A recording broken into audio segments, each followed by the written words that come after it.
Everyone, in today's video we will talk about how and why to cut a canary nail. As you can see, this male here has long nails.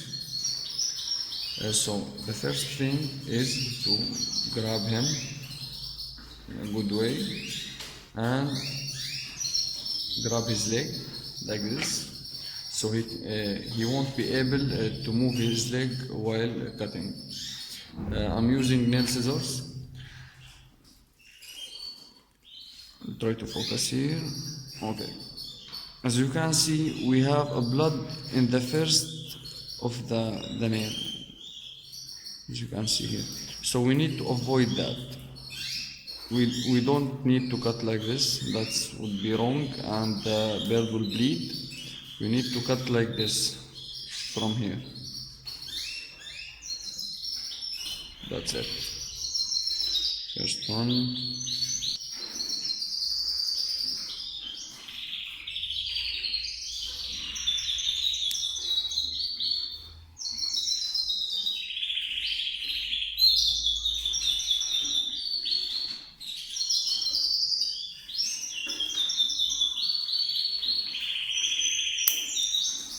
Okay.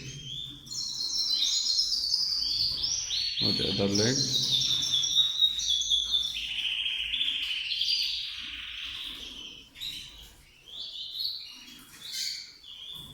It is too important to catch the leg like this, because if you move, you might cut wrong and that would be bad. I have a video. If you cut wrong, what you need to do, you can check it in the description. I will put the link. Why we need to cut the nail? Because the bird will be able to stand in a comfortable way, and also he will be able to stand steady on the back of the female while mating. So these are the main reasons of nail cutting. After cutting the bird's nail, I will recommend to watch him for 1 minute or 2 minutes to make sure that the bird is not bleeding. And that was our video for today. If you like the video, hit the like and the subscribe button. And thank you for watching.